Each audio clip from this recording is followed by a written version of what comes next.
In 2014, New York City's first Bitcoin ATM was installed at an East Village bubble tea shop.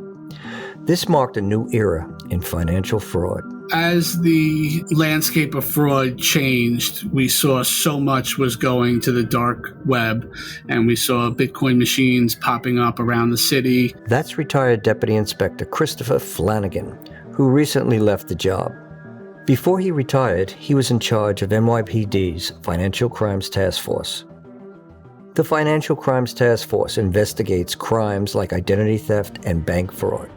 About 7 years ago, Flanagan saw an uptick in crimes brought on by the handshake between two technologies, Bitcoin and the dark web. Suddenly, scams that have been taking place locally are crossing state and international borders. Victims can be from Iowa or even like England, and then their cards or their bank accounts are being exploited by a criminal in New York, but maybe being used in New Jersey, and then tying all that together and trying to get a prosecution in one borough is sometimes a challenge for us. In the financial fraud and cybercrime world, I feel like the changes happen at a much more rapid pace. Like crime that we see in the beginning of the year as a epidemic could be somewhat eliminated by the end of the year by like a technological response to that crime. And then criminals will find a new exploit, and then that will be the hot topic. And trying to keep pace with what's coming next is difficult.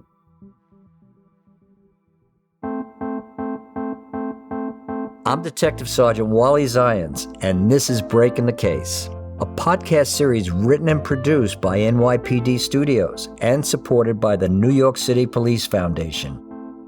In this episode, we'll meet a detective who fights crime on the dark side of the internet. We'll also give you tips on how to keep your financial information safe. Coming up after the break.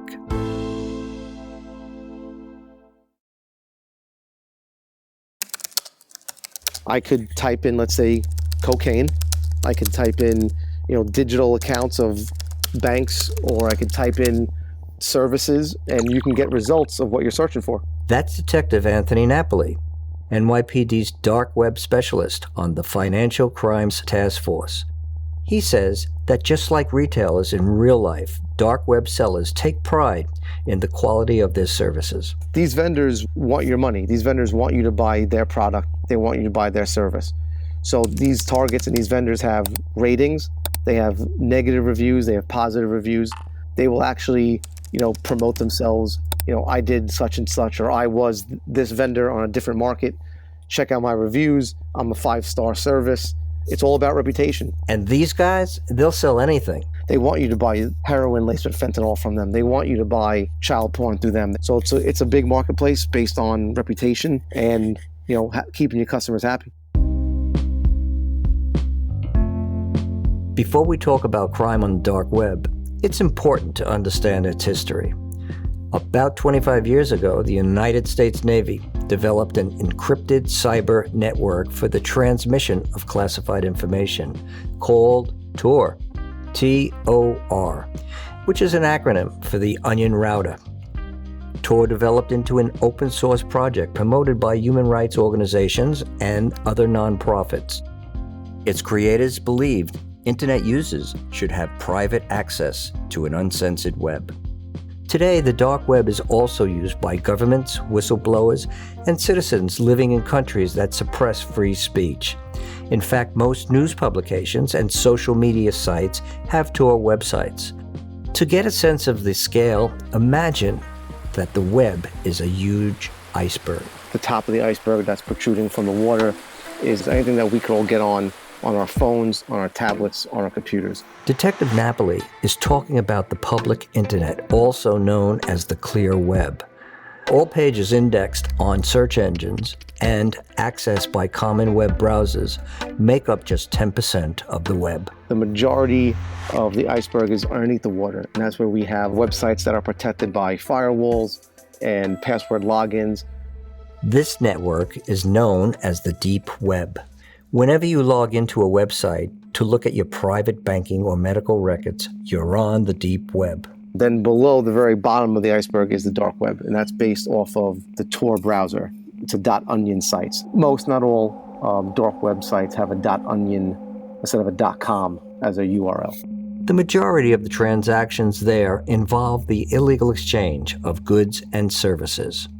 We're talking about criminals who don't have to leave their couch to rake hundreds of thousands, and for the biggest vendors, millions of dollars. Every year, the number increases. According to Chainalysis, a firm that compiles data about cryptocurrencies, Bitcoin transactions on the dark web have increased by about 300% in the past 3 years. Total sales received by darknet entities in 2020 hit a record high of $1.7 billion. For law enforcement to catch the bad guys in an environment like this, they need to stay one step ahead of technology. We'll find out how they do it after the break. Detective Napoli wasn't always a dark web undercover. I was actually a Bronx cop and a Bronx detective in the 4-7 precinct for close to 12 years. And then when I wanted to change it up, I went to the Financial Crime Task Force. I actually got a case that involved large-scale fraud involving actresses and models with Bitcoin. $20 million in financial fraud using cryptocurrency. And at the time, I heard of it, but I had no idea what the dark web was. I started to reach out to people who knew this realm and who knew these type of cases. Within the Financial Crimes Task Force, Napoli has a special function. I'm also a task force officer assigned to the U.S. Department of Homeland Security's Dark Web and Virtual Currency Group. I've been assigned to them for the last almost 3 years, and all my cases revolve around the darknet, cryptocurrency, and illicit activity dealing with both. In the summer of 2019, Detective Napoli was browsing on the dark web when something caught his attention. I usually do investigative sweeps using my established monikers on forums and multiple dark web marketplaces. I saw this vendor. He seemed interesting. The vendor's name was Alpha. The individual was selling cloned credit cards from several different major credit card companies based here in the United States. Napoli wanted more information about the vendor. I started to communicate with him over these dark web marketplaces, made a couple of purchases. Alpha was buying credit card data and printing forged credit cards. So what this individual was doing was he was buying, as we call them, dumps of credit card companies and the corresponding account numbers. He would then download it into a program. It would be organized. He would then have at his workstation a credit card reader-writer and a credit card embosser. And he would just then, as simple as you and I are talking now, he would just clone these credit cards and then print them out and then mail them. According to the credit card processing company Shift, in 2018, credit card fraud cost financial companies $24 billion worldwide. Ultimately, the creditors took the loss. But if your card or banking information has ever been compromised, you know that the experience can create havoc with your finances, especially if your accounts are frozen or overdrawn during the investigation. Every vendor and every target's a little different. Some like to talk, some don't. While they were communicating through encrypted browsers, some information emerged. With Alpha, we were able to establish time zone. Where were they? What were their interests? The Dark Web Task Force at Homeland Security includes the U.S. Postal Inspector Service, an essential partner for catching people committing mail fraud. Napoli started seeing patterns in Alpha's activities. He placed some orders with Alpha, and his team figured out where the packages were being mailed from. And from there, we were able to set up surveillance while we were placing our undercover buys into this individual. In a stranger-than-fiction twist, detectives discovered that Alpha was shipping from a post office that was literally down the block from the Financial Crimes Task Force. Talk about hitting close to home. Surveillance quickly went from virtual to in real life. After this individual conducted his drop, myself, 2 agents, a postal inspector began following. Another member of our group went to take a look at what he dropped off to be mailed out. We were able to recover my undercover buy that I purchased, along with, I think it was about 20 plus other mailings that this guy was doing at the time. So we were able to not only say, yep, this is him, this is our target, we're going to follow him and continue doing surveillance, but we were also able to identify other people that he was mailing these forged credit cards and fake checks to. We'll be back after the break.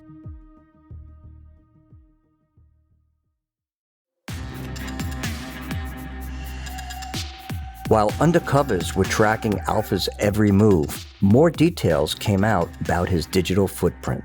The biggest break was actually following the cryptocurrency. The blockchain system creates a public digital ledger of every transaction. Depending on the Bitcoin issuer, some Bitcoin transactions are completely anonymous, but there are some that record verification data from the account holder, which can be traced back to the person in real life. When the task force made buys from Alpha, they analyzed the blockchain ledger and found a digital trail for Alpha that cracked the investigation wide open. Once we were able to get a name and a date of birth, we were able to use our resources and tools here to identify several accounts that this individual was operating for cryptocurrency.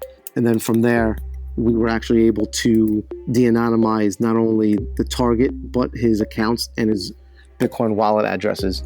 And we were actually able to see our undercover funds going directly into this suspect's accounts. It took less than a month for Detective Napoli and his team to take the investigation offline. By the end of the year, the task force made their move. We work with the Department of Justice, Southern District of New York very closely. Once we felt like it was beyond a reasonable doubt that this was our target, that's when we decided to apply for the arrest warrant and the search warrant and then arrest the individual. It turned out that Alpha was just a regular 20-something-year-old guy. He could have been doing a million other things, but he decided to harness his skills and resources to commit these kind of crimes on the dark web. And he's pretty much said, he lost his job. He started researching this. He did it a couple of times, realized that the money was good. And when you're bringing in 30 grand a month, pretty much doing zero to little legwork, the money is too good to walk away from. Alpha had one associate. They both had no prior record or history of violence. Last year, they both pleaded guilty to federal misdemeanor charges and are awaiting sentencing by the United States District Court of the Southern District of New York. Detective Napoli is already on the next case, and that means learning new technologies. Crimes committed on the dark web are sometimes called victimless because the losses are covered by banks. But Detective Napoli reminds us the dark web spawns violent crime too. That's why units like ours are highly specialized and tooled just to combat these type of crimes.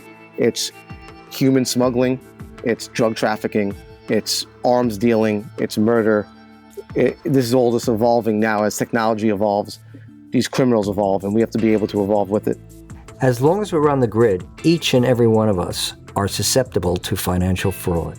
Unfortunately, everyone's information's out there, mine, yours. There are ways you can safeguard your accounts.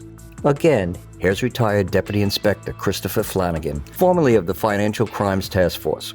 To me, the most important thing is to keep a close eye on your credit and on your accounts themselves. I have alerts set up on all my bank accounts and financial accounts that I get an update whenever a transaction occurs and a daily update, because sometimes criminals will put a small amount of fraud to see if it's working and then go back the next day and do a large transfer.